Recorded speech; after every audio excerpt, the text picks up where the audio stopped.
Hello everyone, good morning all of you. आप सभी लोग, उम्मीद करता हूँ कि चैनल से जुड़े हुए हैं, चैनल के वीडियोस वगैरह भी आप लोग देख रहे होंगे। कोई भी बच्चा जो मेडिकल फील्ड से रिलेटेड करता है, नर्सिंग फील्ड से रिलेटेड करता है, वो अपनी क्वेरीज़ को कमेंट सेक्शन में बता सकता है किसी भी वीडियो में। हम आपके क्वेरीज़ को देख के जल्दी से जल्दी उनको सॉल्व आउट करने की कोशिश करेंगे बेटा। तो एक बार सभी लोग लाइक कर दें, चैनल को सब्सक्राइब कर दें और अपने दोस्तों को शेयर कर दें। ठीक है बेटा, तो बात करते हैं आज का अपना टॉपिक क्या है। आज का अपना टॉपिक है aneurysm.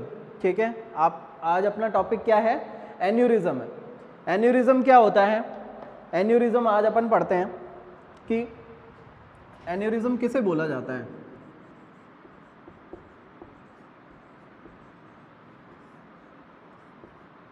Aneurysm,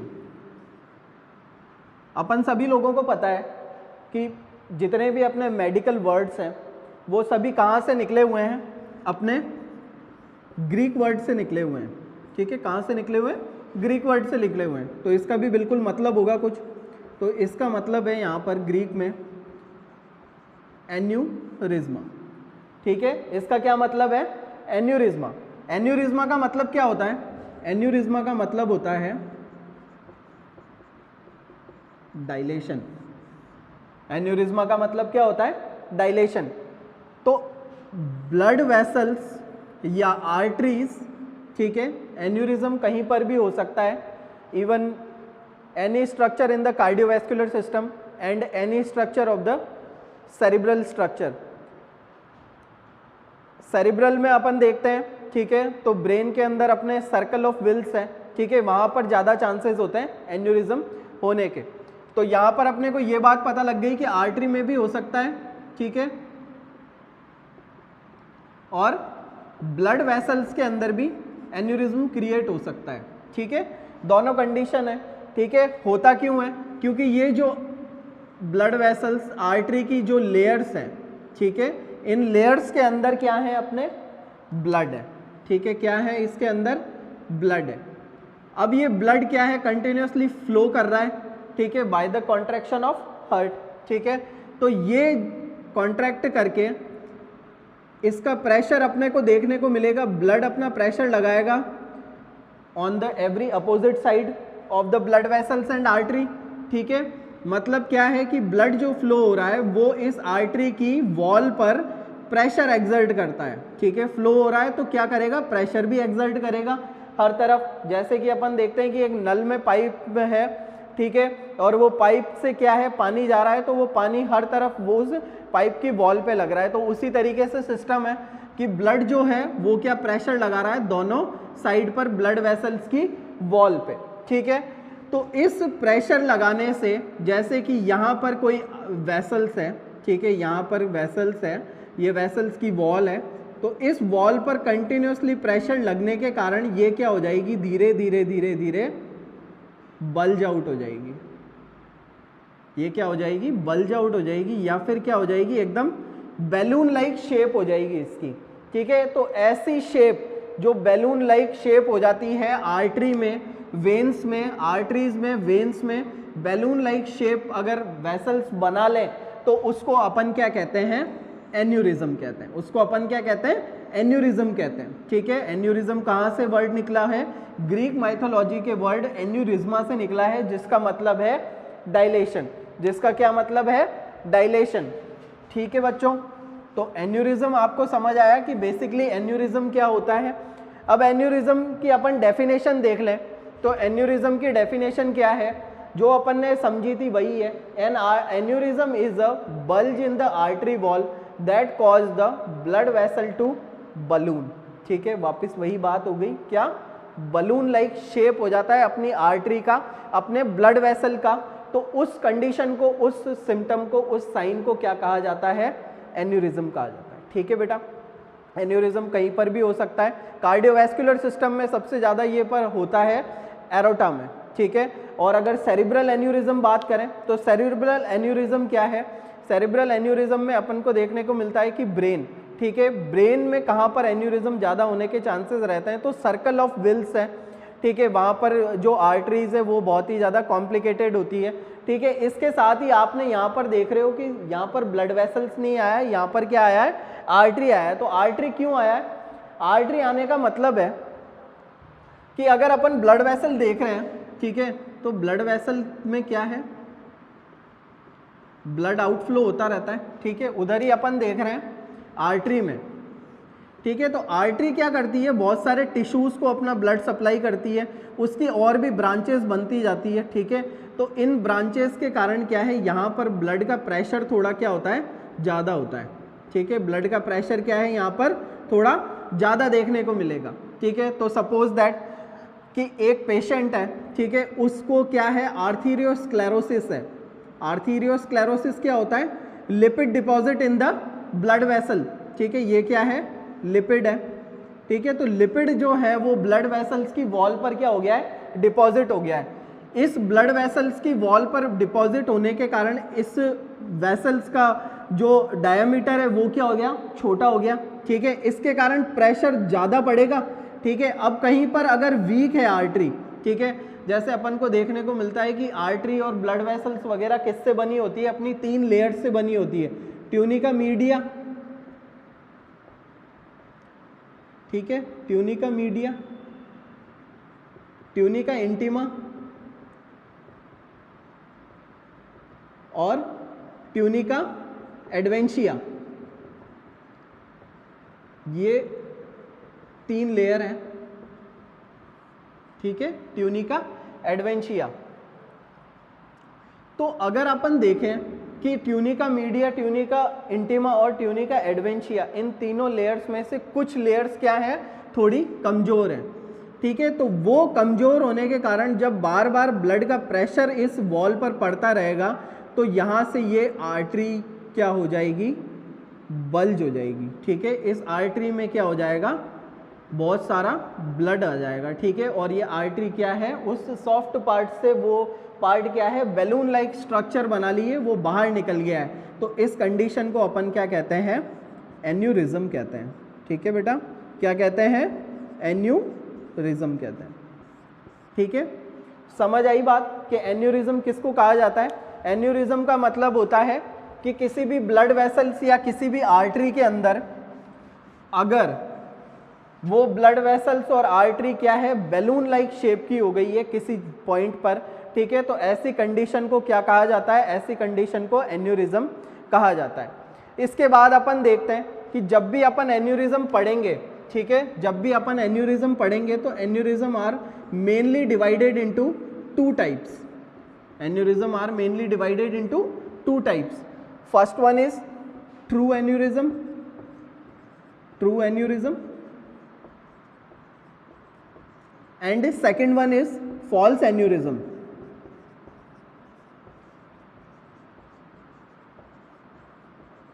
Then what is the true aneurysm and what is the false aneurysm? False aneurysm is also called as pseudo aneurysm.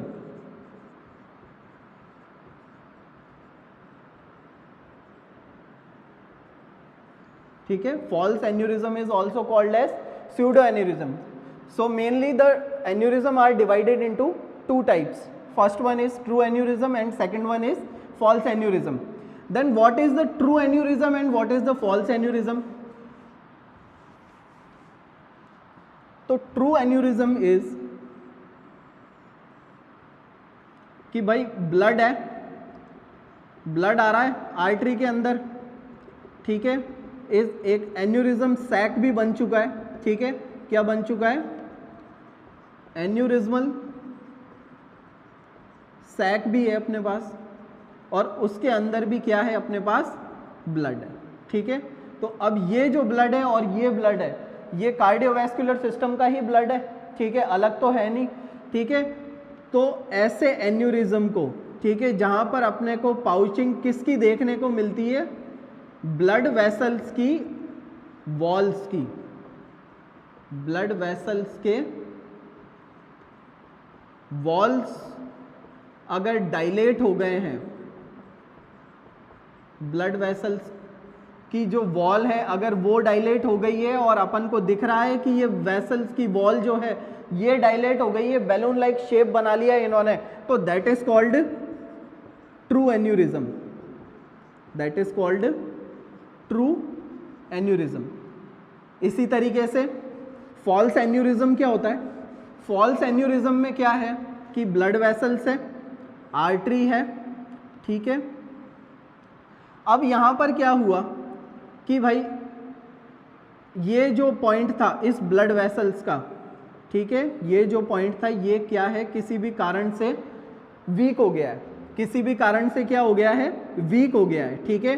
तो यहां पर क्या होएगा कि ये किसी भी पॉइंट से क्या है, फट सकती है और इसमें क्या जा सकता है, इस आर्टरी का जो मेन ब्लड है वो यहां से लीक आउट हो सकता है। क्या हो सकता है? लीक आउट हो सकता है, और लीक आउट होकर ये क्या बना देगा, एक हिमेटोमा बना देगा, थ्रोम्बस बना देगा, ठीक है। क्या बना देगा? थ्रोम्बस बना देगा। तो यहां पर ब्लड वेसल्स की वॉल नहीं है, ठीक है, डायरेक्ट ब्लड ही एक्यूमुलेट होकर क्या कर रहा है, एक थ्रोम्बस का निर्माण कर रहा है। तो ऐसे एन्यूरिज्म को अपन क्या बोलते हैं? False aneurysm. ट्रू एन्यूरिज्म में ब्लड वेसल्स की वॉल इंक्लूड थी, पर फॉल्स एन्यूरिज्म में ब्लड वेसल्स की वॉल इंक्लूड नहीं है, ब्लड खुद ही क्या है, किसी पॉइंट से लीक आउट होकर वहां पर क्या है, एक थ्रोम्बस का फॉर्मेशन कर लेता है। इस थ्रोम्बस के फॉर्मेशन से क्या है, यहां पर अपने को ऐसा लगता है कि क्या है, अपना एक एन्यूरिज्म सैक है, उसी एन्यूरिज्म सैक को क्या बोला जाता है, फॉल्स एन्यूरिज्म बोला जाता है, ठीक है बेटा। तो एन्यूरिज्म अपन ने पढ़ लिया कि एन्यूरिज्म क्या होता है, डायलेशन ऑफ द वेसल्स की वॉल को डायलेट हो जाना, ठीक है, ऐसी कंडीशन जिसमें आर्टरीज की वॉल क्या हो जाती है, डायलेट हो जाती है, ठीक है। और ये कितने तरह के होते हैं? 2 तरह के होते हैं, true aneurysm and false aneurysm. True aneurysm में क्या है, ब्लड वेसल्स की जो वॉल है वो एक्चुअली में डायलेट होगी, और फॉल्स एन्यूरिज्म है उसको क्या कहते हैं अपन, कि जो ब्लड की वेसल्स हैं, ठीक है, उसकी वॉल है वो कहीं से पंचर हो गई है और थ्रोम्बस का फॉर्मेशन उसने कर लिया है। तो ऐसी कंडीशन क्या कहलाती है, अपनी फॉल्स एन्यूरिज्म कहलाती है, ठीक है। यहाँ पर अपन ने डेफिनेशन देख ली, ठीक है, एक बार और देख लीजिए कि एन्यूरिज्म क्या है। एन्यूरिज्म अगर सेरिब्रल आर्टरीज में होता है, ठीक है, तो यहाँ पर अपन को देखने को मिल रहा है कि बहुत सारी आर्टरीज हैं, ठीक है। ये आर्टरीज क्या है, इनका स्ट्रक्चर बहुत ही ज़्यादा नैरो है। इस नैरो होने के कारण इसने क्या किया, इस तरीके का एक क्या किया, पाउच बना लिया इस आर्टरी ने, ठीक है। बार बार प्रेशर ज़्यादा पड़ रहा है, ठीक है, तो एक पाउच लाइक कंडीशन बना दी, ठीक है, पाउच लाइक कंडीशन बना दी, तो इसको अपन क्या कहते हैं, एन्यूरिज्म कहते हैं, ठीक है। अगर ब्रेन के अंदर हो रहा है तो क्या कहलाएगा, ब्रेन एन्यूरिज्म, ठीक है। कैरोटिड आर्टरी, आरोटा इनके अंदर हो रहा है तो कार्डियोवैस्कुलर एन्यूरिज्म इसको अपन बोलेंगे, ठीक है बेटा।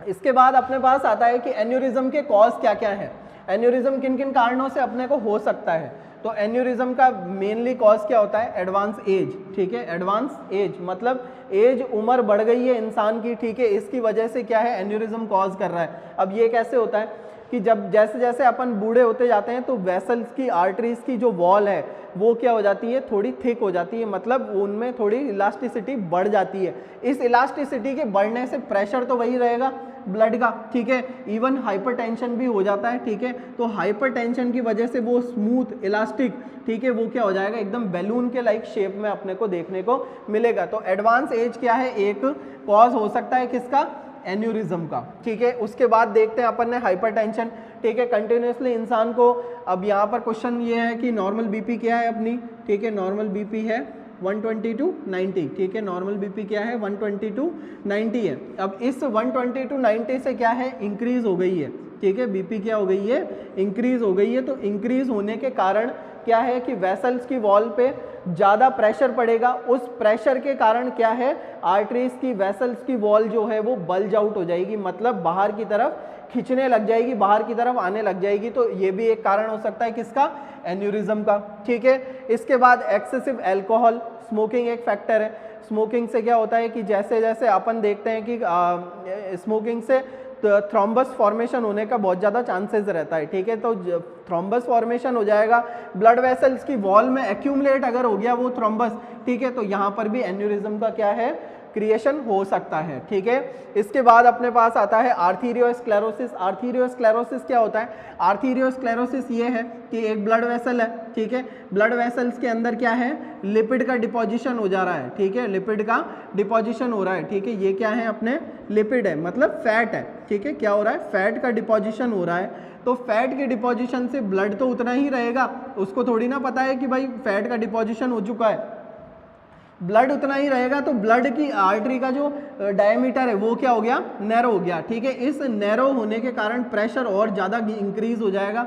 तो प्रेशर इंक्रीज होएगा तो अगर आर्टरी सॉफ्ट है तो वहाँ पर आर्थीरियोस्क्लेरोसिस एन्यूरिज्म होने का चांस हो सकता है, ठीक है। तो आर्थीरियोस्क्लेरोसिस भी एक कंडीशन है जिसकी वजह से क्या हो सकता है, एन्यूरिज्म कॉज हो सकता है। फिर आता है कि अपने सब्सटेंस अब्यूज, जैसे कि कोकेन एक ड्रग है, ठीक है, उसका एक्सेसिव कंजप्शन करने से क्या हो जाती है, आर्टरीज इस्टेमिक हो जाती है। इस्टेमिक का मतलब होता है दो ब्लड वेसल्स की वॉल है या आर्टरी की वॉल है वो चिपक जाती है, उसके चिपकने से ब्लड का जो प्रेशर है वो एक्यूमुलेट हो जाता है ब्लड, ठीक है। तेजी से प्रेशर लगाता है तो तेजी से प्रेशर लगाने के कारण बल्ज आउट हो सकती है आर्टरी, ठीक है।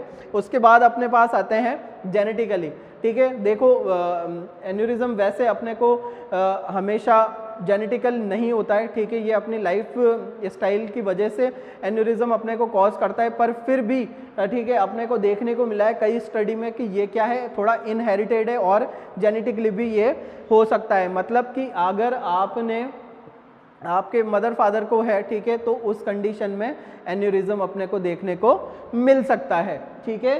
तो अब देखो, अब एन्यूरिज्म को अपन डिफाइन करते हैं, और भी इसके क्लासिफिकेशन है एन्यूरिज्म के, ठीक है, कि जैसे कि सेक्युलर एन्यूरिज्म, ठीक है। ये सभी क्लासिफिकेशन कैसे हैं इसकी स्ट्रक्चर पे, ठीक है, ये सभी क्लासिफिकेशन कैसे हैं इसके स्ट्रक्चर पे डिपेंड करते हैं कि इसका स्ट्रक्चर कैसा है, उस हिसाब से इस एन्यूरिज्म को डिवाइड किया गया है, ठीक है। तो सबसे पहला आता है अपने पास सेक्युलर एन्यूरिज्म, ठीक है। क्या आता है सबसे पहला type, saccular aneurysm. Saccular aneurysm क्या बता रहा है अपने को, the saccular aneurysm is a rounded sac containing blood that is attached to the artery, ठीक है, like that Berry aneurysm, ठीक है, like that Berry aneurysm। अब ये क्या है, अब इसका मतलब देखते हैं अपन कि सेक्युलर एन्यूरिज्म कैसा होता है। तो ये कुछ इस तरीके का डायग्राम आपको दिखाई दे रहा है, ठीक है, इस तरीके का डायग्राम आपको दिखाई दे रहा है। तो अपन ने पहले भी पढ़ा था कि ये क्या है, एक ब्लड वेसल है, ठीक है, ये क्या है, एक आर्टरी है, ठीक है। तो इस आर्टरी पर क्या है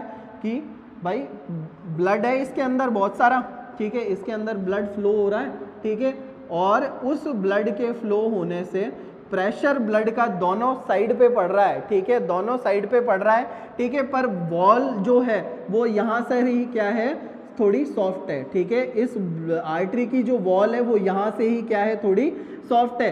तो इस सॉफ्टनेस के कारण और इस प्रेशर के कारण एक अपने को गुब्बारे नुमा संरचना देखने को मिल जाती है, ठीक है, या फिर वो संरचना बन जाती है। तो इस ऐसी संरचना को, ठीक है, ऐसी अगर आर्टरी अपने को दिखाई देती है तो उसको क्या कहा जाता है, सेक्युलर एन्यूरिज्म कहा जाता है, ठीक है। क्या कहा जाता है, सेक्युलर एन्यूरिज्म कहा जाता है। पर अपन ने देखा कि उस डेफिनेशन में, ठीक है, यहाँ पर अपने को उस डेफिनेशन में क्या देखने को मिल रहा था कि ये कैसी होती है, कुछ बेरी शेप की होती है, ठीक है।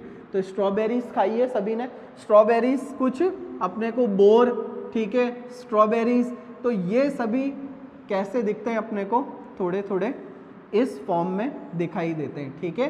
तो मतलब एक बेरी जैसी संरचना बन जाए, ठीक है, स्ट्रॉबेरी जैसी संरचना बन जाए, ठीक है, बोर जैसी संरचना बन जाए, ठीक है, तो इसको अपन क्या कहते हैं, सेक्युलर एन्यूरिज्म कहते हैं बेटा। क्या कहते हैं, सेक्युलर एन्यूरिज्म।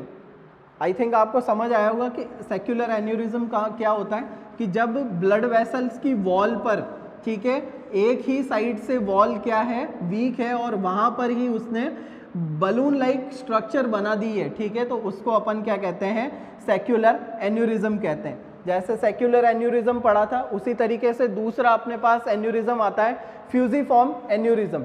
फ्यूजिफॉर्म एन्यूरिज्म का मतलब क्या होता है कि फ्यूजिफॉर्म एन्यूरिज्म बलून्स और bulges out of the all sided of artery, ठीक है, यहाँ पर अंडरलाइन किया हुआ है ऑल साइड, ठीक है, all side of the artery. तो फ्यूजिफॉर्म क्या होता है ठीक है, कि जैसे कि ये एक आर्टरी अपने को दिखाई गई है यहाँ पर, ठीक है, ये आर्टरी अपने को देखने को मिल रही है, ठीक है। तो सेक्युलर एन्यूरिज्म में तो क्या था, ठीक है, कि इस पॉइंट को भूल जाओ, सिर्फ ये क्या है, आर्टरी का ये वाला पार्ट जो था ये क्या था, उभार में आ रहा था, ठीक है। पर अगर अपन फ्यूजिफॉर्म में देखें तो ये एक आर्टरी है, ठीक है, ये क्या है, एक आर्टरी अपने को दिखाई दे रही है, ठीक है। इस आर्टरी में ऑल साइडेड, ठीक है, क्या हो रहा है, इसमें ब्लड का प्रेशर लग रहा है, ठीक है, ऑल साइडेड ब्लड का क्या लग रहा है, इसमें प्रेशर लग रहा है, ठीक है। इस ब्लड के प्रेशर में आर्टरी की जो ये वाला पोर्शन है, ठीक है, आर्टरी का जो ये वाला पोर्शन है, सिर्फ यहाँ से लेकर यहाँ तक, ये क्या है, आर्थीरियोस्क्लेरोसिस इसमें हो गया है, मान लो, ठीक है, इसमें क्या हो गया है, आर्थीरियोस्क्लेरोसिस हो गया है, और इसकी वजह से, ठीक है, इस पॉइंट पर क्या है, ज़्यादा प्रेशर लग रहा है, इस पॉइंट पर क्या है, ब्लड का ज़्यादा प्रेशर लग रहा है। तो ब्लड के ज़्यादा प्रेशर के कारण इधर से भी बल्ज आउट हो जाएगी और इधर से भी बल्ज आउट हो जाएगी, तो मतलब चारों ओर से, आर्टरी के चारों ओर से अगर आर्टरी फूल गई है, ठीक है, अपने को कुछ इस तरीके की आर्टरी दिखाई दे रही है, ठीक है, तो इसको अपन क्या बोलते हैं, फ्यूजिफॉर्म एन्यूरिज्म कहते हैं, ठीक है। क्या कहते हैं, फ्यूजिफॉर्म एन्यूरिज्म कहते हैं, ठीक है। जैसे कि अपन ने पहले पढ़ा कि सेक्युलर एन्यूरिज्म क्या होता है, सेक्युलर एन्यूरिज्म में सिर्फ आर्टरी की एक वॉल ही क्या होती है, बैलून लाइक शेप की हो जाती है। पर फ्यूजिफॉर्म जो एन्यूरिज्म होता है उसमें आर्टरी के हर साइड पर, वॉल के हर साइड पर क्या है, प्रेशर पड़ता है और उससे वो आर्टरी क्या हो जाती है, बलून लाइक शेप की हो जाती है, उसको अपन क्या बोलते हैं, फ्यूजिफॉर्म एन्यूरिज्म बोलते हैं, ठीक है। अपन ने यहाँ पे दो तरीके के एन्यूरिज्म देखे, ठीक है। पहला कौन सा देखा अपन ने, पहला देखा अपन ने ट्रू एन्यूरिज्म, ठीक है, और दूसरा देखा अपन ने फॉल्स एन्यूरिज्म। ट्रू एन्यूरिज्म क्या होता है कि जहाँ पर अपने को एक्चुअली में ब्लड वेसल्स की जो वॉल है वो क्या है, इंक्रीज हुई दिखाई देती है, ठीक है, तो इसको ट्रू एन्यूरिज्म कहते हैं, जहाँ पर ब्लड वेसल्स की वॉल का इंक्लूड होती है, ठीक है, वो है ट्रू एन्यूरिज्म। फॉल्स एन्यूरिज्म का क्या है, जहाँ पर ब्लड वेसल्स की वॉल इंक्लूड नहीं होती है और उससे क्या है, एक थ्रोम्बस फॉर्मेशन बन जाता है ब्लड के द्वारा, उसको अपन फॉल्स एन्यूरिज्म कहते हैं। क्लासिफिकेशन अगर स्ट्रक्चर के अनुसार देखें तो अपन को तीन तरीके के एन्यूरिज्म दिखाई देते हैं, ठीक है। सबसे पहला सेक्युलर एन्यूरिज्म, जिसमें क्या है, ब्लड वेसल्स की जो आर्टरी है, ठीक है, आर्टरी है, ब्लड वेसल्स है, ठीक है, इन आर्टरी पर एक ही साइड पर क्या पड़ेगा, प्रेशर पड़ेगा और वो आर्टरी क्या हो जाएगी, बैलून लाइक शेप की हो जाएगी, उसको अपन कहते हैं सेक्युलर, ठीक है। एक ही साइड हो रही है तो सेक्युलर, और दोनों तरफ हो रही है, ठीक है, मतलब all round of the blood vessel, all round of the artery पर हो रही है, ठीक है, तो उसको अपन क्या कहते हैं, फ्यूजिफॉर्म एन्यूरिज्म कहते हैं, ठीक है। इसके बाद अपने पास आता है रप्चर्ड एन्यूरिज्म, ठीक है, क्या आता है अपने पास, रप्चर्ड एन्यूरिज्म। रप्चर्ड एन्यूरिज्म क्या है, the aneurysm is a balloon like bulge on the artery wall, as an aneurysm grow it put pressure on the nearby structures, ठीक है, यहाँ पर पॉइंट आउट करते चलेंगे कि क्या बोल रहा है ये, near by structures, and may eventually rupture, ठीक है, मे इवेंचुअली रप्चर, मतलब यहाँ पर क्या होगा, ठीक है, कि जैसे कि एक एन्यूरिज्म क्रिएट हुआ था, ठीक है, एक एन्यूरिज्म क्या है, क्रिएट हुआ था, अब उसके एडजेसेंट बहुत सारे स्ट्रक्चर हैं, बहुत सारे टिश्यूज हैं, ठीक है, और भी स्ट्रक्चर हैं और भी टिश्यूज हैं, ठीक है। वैसे एन्यूरिज्म जो भी होता है अपना, ठीक है, ये असिम्टोमेटिक होता है अगर इसकी साइज छोटी हो तो, ठीक है, पर सिम्टम्स कब देखने को मिलते हैं, जब इसकी साइज क्या है, धीरे धीरे बढ़ती जाती है। साइज के बढ़ने से जो एडजेसेंट स्ट्रक्चर है उनके अंदर ये पेनिट्रेट करेगा, ठीक है, पास में अगर कुछ भी है, ठीक है, तो उस टिश्यू को पेनिट्रेट करेगा। इस प्रेशर की वजह से ये क्या हो सकता है, यहाँ से फट भी सकता है, ठीक है, ये यहाँ से क्या हो सकता है, फट भी सकता है, और इसके फटने से ब्लड क्या है, बाहर निकल जाएगा, ठीक है, ब्लड क्या है, बाहर निकल जाएगा। तो ऐसी कंडीशन में क्या हो सकता है, ऐसी कंडीशन में अपने को स्ट्रोक देखने को मिल सकता है, ठीक है। पेशेंट अगर सेरिब्रल एन्यूरिज्म से सफ़र कर रहा है, ठीक है, तो अपने को उसको स्ट्रोक देखने को मिल सकता है, ठीक है, और अपने को देखने को मिल सकता है कि इंटरनल हेमरेज हो सकता है उस इंसान के अंदर, ठीक है, और पेशेंट अनकॉन्शियस भी अपने को देखने को मिल सकता है, ठीक है। तो एक लाइफ थ्रेटनिंग कंडीशन है, ठीक है, रप्चर्ड एन्यूरिज्म, मतलब कि एन्यूरिज्म जो है वो सैक फट चुका है, एडजेसेंट स्ट्रक्चर्स के प्रेशर के कारण, ठीक है, और ब्लड जो है वो बाहर आ गया है, तो इंटरनल हेमरेज हो सकता है। इंटरनल हेमरेज के अलावा अपने को हिमेटोमा देखने को मिल सकता है, ठीक है, थ्रोम्बस फॉर्मेशन देखने को मिल सकता है, ठीक है, एम्बोलिज्म देखने को मिल सकता है, और उसके अलावा अपने को देखने को मिल सकता है कि पेशेंट स्ट्रोक में जा सकता है, ठीक है, स्ट्रोक की कंडीशन डेवलप हो सकती है और अनकॉन्शियस ये पेशेंट हो सकता है, ठीक है। तो इसको अपन ने देख लिया कि रप्चर्ड एन्यूरिज्म क्या है, मतलब सेक्युलर एन्यूरिज्म, ठीक है, fusiform aneurysm and ruptured aneurysm, ठीक है। इसके बाद अपन आते हैं कि फॉल्स एन्यूरिज्म, ठीक है। फॉल्स एन्यूरिज्म मैंने आपको समझा दिया है, ठीक है, फिर भी एक बार वापस समझा देता हूँ कि फॉल्स एन्यूरिज्म क्या होता है कि जो ब्लड वेसल्स हैं, ठीक है, ब्लड वेसल्स के रप्चर होने के कारण यहाँ पर एक थ्रोम्बस क्या हो जाएगा, फॉर्म्ड हो जाएगा, ठीक है, थ्रोम्बस क्या हो जाएगा, फॉर्म्ड हो जाएगा, और इस थ्रोम्बस के फॉर्म्ड होने से अपने को लगता है कि यहाँ पर एक क्या है, एन्यूरिज्म सैक है, ठीक है, यहाँ पर क्या है, एक एन्यूरिज्म सैक है, पर वो एक्चुअली में उसमें वॉल इंक्लूड नहीं होती है, वो रप्चर हो चुका है, ठीक है। तो ऐसे एन्यूरिज्म को अपन क्या कहते हैं, स्यूडो एन्यूरिज्म या फॉल्स एन्यूरिज्म, ठीक है, क्या कहते हैं, स्यूडो एन्यूरिज्म और फॉल्स एन्यूरिज्म। अब बात करते हैं कि एन्यूरिज्म को डिटेक्ट कैसे किया जाए, ठीक है। अब एन्यूरिज्म को डिटेक्ट करने के लिए देखो अपने पास कुछ मेथड है, ठीक है, कि जैसे सिटी स्कैन है, ठीक है। सिटी स्कैन को क्यों प्रीफर करते हैं, सिटी स्कैन को इसलिए प्रीफर करते हैं कि अगर वो एक क्लियर इमेज दिखाता है, ठीक है, पूरी बॉडी की अपनी एक क्लियर इमेज दिखाता है, नैरो टू नैरो आर्टरीज की भी वो इमेज अपने को शो करके बता सकता है। तो अगर एन्यूरिज्म है किसी जगह पे, ठीक है, तो अपन सिटी स्कैन करवा के पता लगा सकते हैं कि वो कहाँ पर लोकेटेड है, ठीक है। उसके बाद अपन एमआरआई करवा सकते हैं, ठीक है, एमआरआई से भी अपने को पिक्चर शो हो सकती है, एक्सरे करवा सकते हैं, ठीक है, अल्ट्रासाउंड करवा सकते हैं, ठीक है। इन सभी तरीकों से एन्यूरिज्म क्या हो जाता है, डिटेक्ट हो जाता है, ठीक है। इसके बाद अपन बात करते हैं कि एन्यूरिज्म के कॉम्प्लिकेशन क्या हो सकते हैं, ठीक है। इसके बाद अपन बात करते हैं कि एन्यूरिज्म के कॉम्प्लिकेशन क्या हो सकते हैं। तो देखो दो मेन कॉम्प्लिकेशन एन्यूरिज्म के अपने को देखने को मिलते हैं, ठीक है, कि जैसे एक ये आर्टरी है, ठीक है, जैसे ये एक आर्टरी है, ठीक है, इस आर्टरी के अंदर क्या है, ब्लड है, ठीक है, इस आर्टरी के अंदर क्या है, ब्लड है, खूब सारा ब्लड है भाई, ठीक है, इस आर्टरी के अंदर ब्लड है, ठीक है। अब देखो कि ये जो ब्लड आ रहा है, ठीक है, ये जो ब्लड आ रहा है तो ये इस एन्यूरिज्म सैक में भी जाएगा, ठीक है, ये कहाँ जाएगा, एन्यूरिज्म सैक में भी जाएगा, ठीक है। इस एन्यूरिज्म सैक में जाके क्या है, ये धीरे धीरे धीरे धीरे धीरे धीरे धीरे धीरे यहाँ पर क्या हो जाता है, जमने लग जाता है, ठीक है, क्या होने लग जाता है, जमने लग जाता है, ठीक है। तो maybe chances the thrombus are produce, ठीक है, बार बार ब्लड यहाँ पर एक्यूमुलेट होता रहेगा, ठीक है, तो थ्रोम्बस फॉर्मेशन होने का चांसेस यहाँ पर बन जाएगा, ठीक है। तो पहला कॉम्प्लिकेशन क्या है अपना, थ्रोम्बस फॉर्मेशन, ठीक है। अगर ये आर्टरी के अंदर है, ठीक है, तो आर्टरी का बाइफर्गेशन भी होता है, ठीक है, और वो डिवाइड होती है और भी ब्रांचेस के अंदर, ठीक है। तो आगे जाके अगर इनका ल्यूमन बहुत छोटा हो गया है, ठीक है, और ये जो थ्रोम्बस क्रिएट हुआ था, ठीक है, अगर अपन ने ब्लड कोगुलेंट दे दिए हैं, ठीक है, तो ये पिघला देगा उसको, ठीक है, और अगर नहीं दिए, ठीक है, तो मे बी चांसेस कि ये क्या है, यहाँ से रप्चर भी हो जाए, ठीक है, और ये थ्रोम्बस के टुकड़े क्या है, इन आर्टरीज के नैरो साइड में आके फंस सकते हैं, ठीक है, आर्टरीज की नैरो साइड में आके फंस सकते हैं, और इस कंडीशन को अपन क्या बोलते हैं, एम्बोलिज्म, ठीक है, इस कंडीशन को अपन क्या बोलते हैं, एम्बोलिज्म, कि जब थ्रोम्बस है, ठीक है, टूट के गिर गया और नैरो जगह पर फंस गया, ठीक है, तो इसको क्या बोला जाता है, एम्बोलिज्म बोला जाता है। इसके अलावा और क्या कॉम्प्लिकेशन देखने को मिल सकते हैं एन्यूरिज्म में, देखो और ये कॉम्प्लिकेशन देखने को मिल सकते हैं कि जैसे कि एक वेसल है, ठीक है, या फिर आर्टरी है, उसके अंदर क्या है, एन्यूरिज्म हो रहा है, ठीक है, अभी ये एन्यूरिज्म सैक है।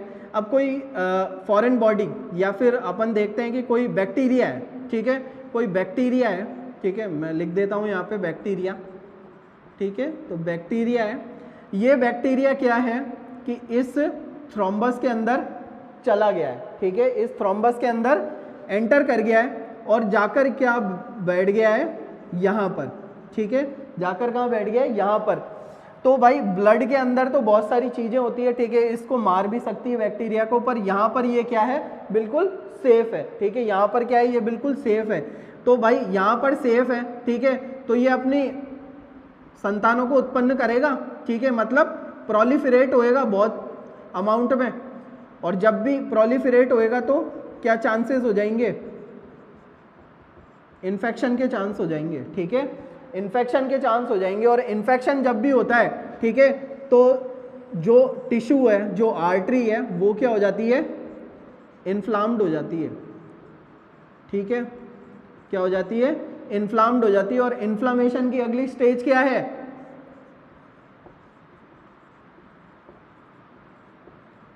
गैंग्रीन, ठीक है, लास्ट में क्या होएगा, गैंग्रीन होएगा, और लास्ट में ये फट भी सकती है, या फिर ज़्यादा अगर माइक्रोब्स प्रोलिफरेट हो गए, ठीक है, तो पास की जो एडजेसेंट टिश्यू है, ठीक है, उनमें भी इन्फेक्शन क्रिएट कर सकता है, ठीक है। तो एन्यूरिज्म का अपन ने कॉम्प्लिकेशन देखी तो क्या है, सबसे पहला कॉम्प्लिकेशन तो ये होगा कि थ्रोम्बस बना सकता है, थ्रोम्बस टूट गया तो एम्बोलिज्म बना सकता है, बैक्टीरिया अंदर एंटर कर गया तो इन्फेक्शन कर सकता है, ठीक है, और बैक्टीरिया ने अपनी ग्रोथ कर ली है तो इन्फ्लाम्ड कर सकता है, इन्फ्लाम्ड कर लिया तो गैंग्रीन हो सकता है। इस तरीके के अपने को बहुत सारे कॉम्प्लिकेशन एन्यूरिज्म में देखने को मिलते हैं, इसीलिए इसको अपन क्या बोलते हैं, एक लाइफ थ्रेटनिंग कॉम्प्लिकेशन बोला जाता है, किसको, एन्यूरिज्म को, ठीक है। अब एन्यूरिज्म अपन ने पढ़ लिया, ठीक है, पूरा, पर इसको ट्रीट कैसे किया जाएगा, ठीक है, कैसे ट्रीट किया जाएगा, तो ट्रीट करने के लिए अपने पास कुछ मेथड है, ठीक है, अभी साइंस थोड़ी एडवांस हो गई है, ठीक है, तो कुछ मेथड अपने पास एन्यूरिज्म को ट्रीट करने के हैं, ठीक है। तो अगर मेडिकली अपन बात करें, ठीक है, तो एन्यूरिज्म को अपन ने अगर ट्रीट करना है, ठीक है, तो कैसे करेंगे, दो मेथड होते हैं, ठीक है, हर चीज़ को ट्रीट करने के। सबसे पहला तो होता है मेडिकल मैनेजमेंट, ठीक है, क्या होता है, मेडिकल मैनेजमेंट, और दूसरा होता है सर्जिकल मैनेजमेंट,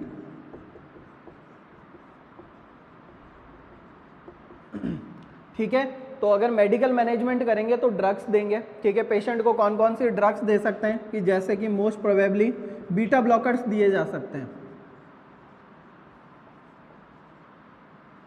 बीटा ब्लॉकर्स कौन कौन से, सबसे ज़्यादा जो मोस्ट पॉपुलर ड्रग है अपनी बीटा ब्लॉकर्स की,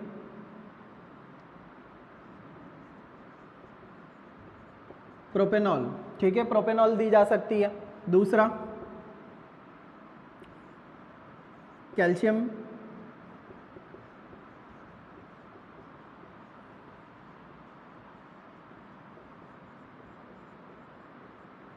कैल्शियम चैनल ब्लॉकर्स दिए जा सकते हैं। ये दोनों ही ड्रग क्या करती है, इसको जो ब्लड वेसल्स है, जो आर्टरी है, ठीक है, उसकी वॉल को क्या कर देगी, स्मूथ कर देती है, थोड़ी रिलैक्स कर देती है। उस स्मूथ और रिलैक्सेशन के कारण क्या होता है कि आर्टरीज पर प्रेशर ज़्यादा नहीं लगता है और इंसान क्या हो जाता है, धीरे धीरे ट्रीट हो जाता है। पर अगर इस कंडीशन से, इस मैनेजमेंट से अगर वो ट्रीट नहीं हुआ है तो क्या करना पड़ेगा, तो फिर सर्जिकल मैनेजमेंट होगा उसका, ठीक है, क्या होगा, सर्जिकल मैनेजमेंट होगा। सर्जिकल मैनेजमेंट में अपन को देखने को मिल सकता है, आगे आपको दिखा दूंगा मैं, ठीक है, कि ओपन हार्ट सर्जरी है, ठीक है, एन्यूरिज्म है, ठीक है, इस पॉइंट पर एन्यूरिज्म क्रिएट हो रहा है, ठीक है, तो ओपन हार्ट सर्जरी में क्या होगा कि इस पूरे पॉइंट को ही काट दिया जाएगा, ठीक है, और एक क्या डाल दिया जाएगा, उसमें स्टेंट डाल दिया जाएगा, ठीक है, क्या डाल दिया जाएगा, स्टेंट डाल दिया जाएगा, ठीक है। और वो स्टेंट क्या करता है, यहाँ से एक फीमोरल वेन से क्या है, कैथेटर को इंसर्ट करते हैं। कैथेटर को इंसर्ट करने के बाद क्या होगा कि वो कैथेटर यहाँ तक जाएगा, ठीक है, एक्सरे के द्वारा अपन डिटरमाइन करते रहेंगे कि उसकी लोकेशन क्या है कैथेटर की, ठीक है। जब वो एन्यूरिज्म पे पहुँच जाएगा कैथेटर, ठीक है, तो उस कैथेटर को निकाल देते हैं। इसके ऊपर जो स्टेंट बना होता है ये अभी क्या है, डी फ्लैट है, ठीक है, अभी क्या है, डी फ्लैट होता है, ठीक है। जैसे ही कैथेटर को निकाला जाता है तो ये इनफ्लैट हो जाता है, ठीक है, क्या हो जाता है, इनफ्लैट हो जाता है, ठीक है, और एक नया ही रूट तैयार हो जाता है, ठीक है, अपने आर्टरी के लिए, ठीक है। ब्लड आएगा, अब आसानी से क्या है, ये पास आउट हो जाएगा, ठीक है। तो इसी तरीके से, ठीक है, दूसरा अपना आता है, ठीक है, दूसरी सर्जरी है अपनी ठीक है, कि एंडोवैस्कुलर एन्यूरिज्म रिपेयर, ठीक है, एंडोवैस्कुलर एन्यूरिज्म रिपेयर क्या होता है, ठीक है, इसमें कैथेटर डाला जाएगा, ठीक है, कैथेटर के डालने से क्या होगा, कैथेटर के डालने से, ठीक है, यहाँ पर एक एन्यूरिज्म सैक बना हुआ है, ठीक है, कैथेटर जाएगा अंदर, ठीक है, स्टेंट है, ठीक है, ये स्टेंट क्या होंगे, ठीक है, खुल जाएंगे और यहाँ पर एक नया वे एन्यूरिज्म के लिए क्रिएट हो गया, ठीक है। उसके बाद जो ये पाउच बचता है, ठीक है, उसके बाद जो ये पाउच बचेगा, इस पाउच का क्या होगा कि ये जो स्टेंट है, ठीक है, ये इसको क्या है अपनी तरफ अट्रैक्ट करता है, ठीक है, और धीरे धीरे एन्यूरिज्म क्या हो जाएगा, खत्म हो जाएगा। तो इस तरीके से भी सर्जिकल मेथड से अपन इस कंडीशन को ट्रीट कर सकते हैं, ठीक है। फिर मैंने आपको बताया कि ओपन सर्जरी, डायरेक्ट उसको जो आर्टरी है उसको कट करके वहाँ पर ग्राफ्टिंग कर दी जाएगी, ठीक है। उसके बाद अपने पास आता है क्लिपिंग मेथड, ठीक है, मैक्रोवैस्कुलर क्लिपिंग मेथड, कि वहाँ पर जहाँ पर एन्यूरिज्म क्रिएट हो रहा है, ठीक है, और अपने को लग रहा है कि ये एन्यूरिज्म क्या है, फट सकता है, ठीक है, तो वहाँ पर एक क्लिप लगा देंगे, जैसे कि यहाँ एन्यूरिज्म था, यहाँ एन्यूरिज्म है, ठीक है, यहाँ पर एक माइक्रो क्लिप लगा देंगे, ठीक है। उसके बाद यहाँ से ये ब्लड जाना खत्म हो जाएगा, ठीक है, इस पे क्लिप लगाते ही ये ब्लॉक हो जाएगा, धीरे धीरे ये नेक्रोज्ड होके पार्ट अपने आप फ्री हो जाएगा, ठीक है। तो इस प्रोसीजर को बोलते हैं अपन माइक्रो क्लिपिंग, ठीक है। माइक्रो क्लिपिंग के बाद में आता है अपने पास एंडोवैस्कुलर कॉइलिंग।